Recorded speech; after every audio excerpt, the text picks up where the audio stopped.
I wandered again to my home in the mountains, where in youth's early dawn I was happy and free. I looked for my friends, but I never could find them. I found they were all rank strangers to me. Everybody I met seemed to be a rank stranger. Well, welcome back to Anthony's Audio Journal. We're along the Pacific Crest Trail right here where it meets the Cedar Springs Trail. We came up from the Cedar Springs Trail from Garner Valley, and we knew once we got to the PCT, the likelihood of running into a thru hiker going northbound on the PCT was pretty high, so we did. We were here taking a break and ran into these two guys coming up from the south. What's your name? Steven.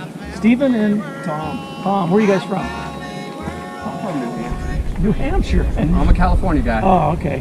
Well, we're actual locals. We only live about 40 miles away, so Oh, cool. it's not too bad. So we were able to get up here, quite often, and I do a lot of hiking on the Pacific Crest Trail. So, when did you guys start? I started on the 9th, kind On the 9th? I only really went to like a couple 100 yards. We met on the 10th. Oh, okay. Yeah, I personally started on the 10th myself, March 10th.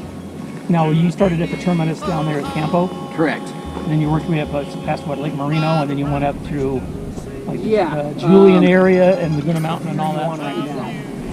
Oh, this is actually 2020. yeah, 21, so it's got to be 20 for me then. Yeah, I haven't been paying attention, but yeah. Now, do you guys have a projected timeline of how long you think it's going to take you? Well, I got a wedding that I've already spent some money on for a bachelor party. Right? Everybody I gotta go off that mid-August. Okay. Me personally, I just told myself it's going to take about 5.5 to 6 months. As long as the weather permits, I'll be out here as long as it takes. Yeah. Have you guys done any thru hikes before, the CDT or the Appalachian Trail or anything? Yeah, I hiked 18, 2019. Okay. So you're familiar with all this. Me, roughly about 21, 23 pounds base weight, most likely, before food and water. I tend to carry a lot of extra water also, because I'm new at this, so I'm always extra careful. Yeah, and you said you're carrying about how much? I'd say it feels like about 33 pounds right now, probably total. With food, probably up to like 36. Okay. And you got a Hyperlight mountaineering pack? With water. Yeah, I got a Hyperlight pack jammed to the absolute max. Or whatever size pack you get, you'll fill it, Yeah. So I got the Is smallest that pack. like 33 liter or something? 30 liter or something like that? Or is it 40 liter? I believe this is the 40 liter. 40? There's one smaller, I didn't want to go that way. Yeah. And then you're carrying what, an Osprey pack? Osprey, I think it's called the Atmos, I'm not quite sure. Okay, like Atmos 50 or something? Yeah, 65. See, so it's a big one. So you got lots of room in there. Yeah, I so. took my brain off of it. Okay. My dad convinced me of that. Besides that, I have it pretty much fully loaded. Now, for your gear, what are you carrying? A tent? Are you carrying a tarp? Okay, I go with the 2-man tent. I have a Tiger Wall Platinum UL2. So far, so good. Okay. Condensation, I'll run into every other night. Last few nights have been really great. So that's Haven't had single any wall? moisture. It's a double wall. Oh, it's double wall. Yeah. Okay. And you still have condensation with double wall? I still get the condensation. Yeah, you Is really can't avoid it from what I've heard. Do you have a lot, any vents in it or anything? Or do you keep it, I off usually the keep it ground a all little closed bit? up because mosquitoes Okay. tend to love me. So Oh, okay, just in gotcha. case, I keep it closed up.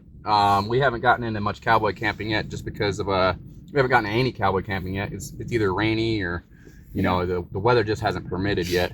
So yeah, the tent's held up really well though, as far as keeping the rain out and keeping the wind out. It's a little noisy. The wind bangs it around, yeah. but you just have to tie it down tight, and there's better techniques. You get better and better at tightening it down. I and bet. learning how to use How your about gear. you? What are you using? I got a tarp bivvy combo. I Okay. gotta say, the bivvy life is like sleeping in a coffin. Yeah. I wouldn't say it's the best. It's confining, place. yeah. Yeah, it's confining. Yeah. But yeah, I got a tarp set up, and last night it was really windy, and that thing was bomb-proof. Yeah. Yeah, I was making fun of him for a while because he had a sausage in his backpack that was heavier than his whole sleep system.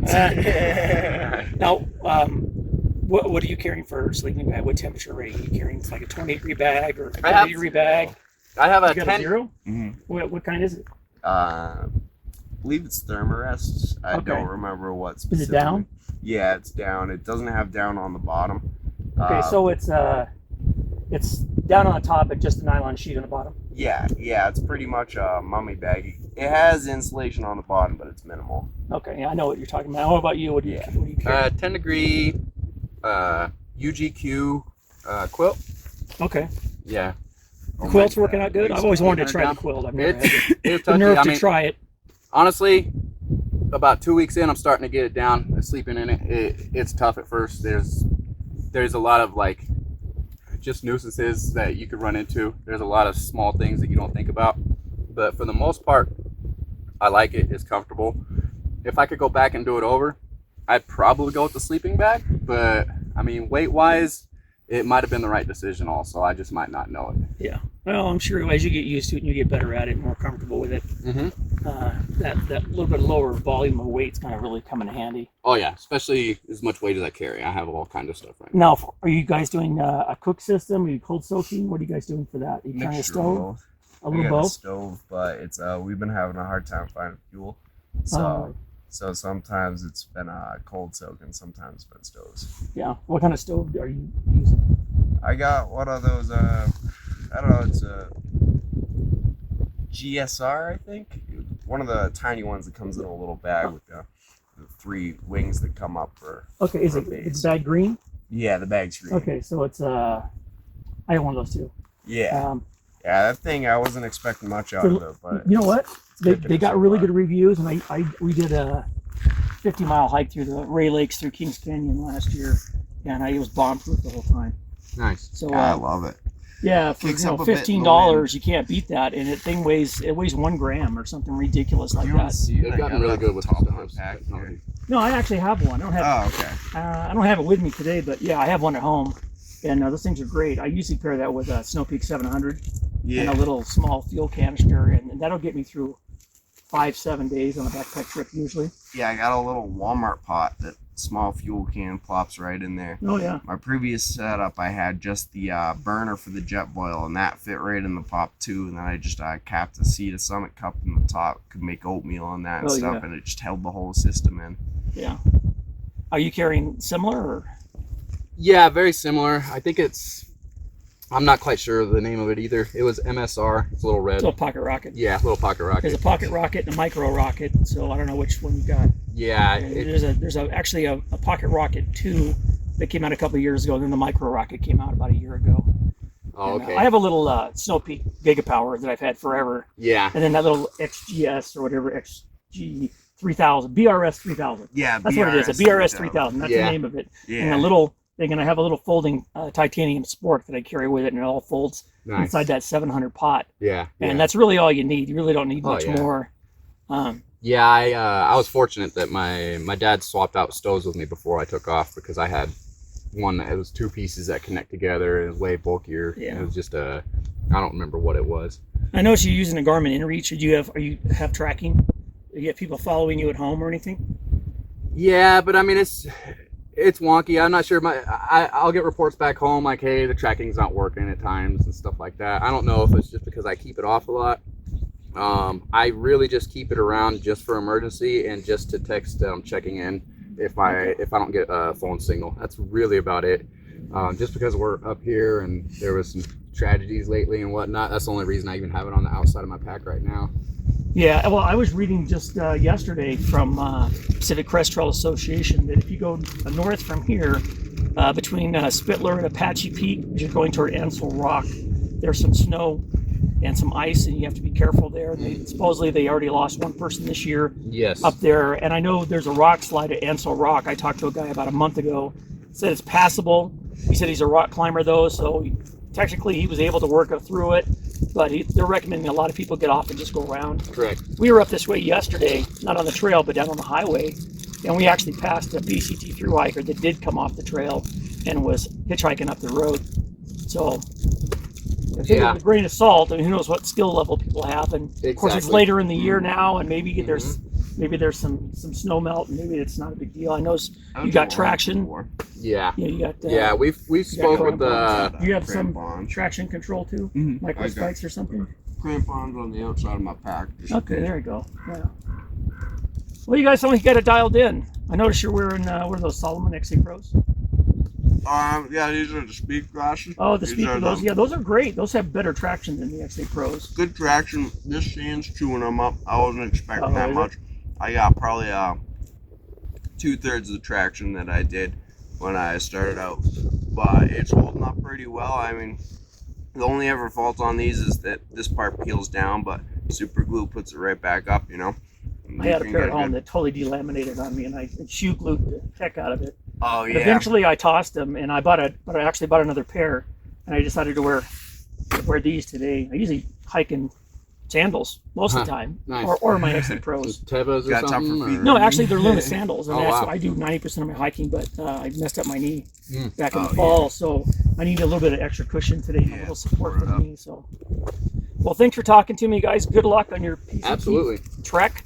We're gonna pack up. We're gonna head down another mile to Cedar Springs. There's actually water down there. Yep, that's where we came from. Beautiful, crystal clear water. That's where we're going. See no color to it whatsoever. Best mountains got to offer. Yeah. It's a little more than a mile though. Now, are you using what kind of filters are you using? I know you got.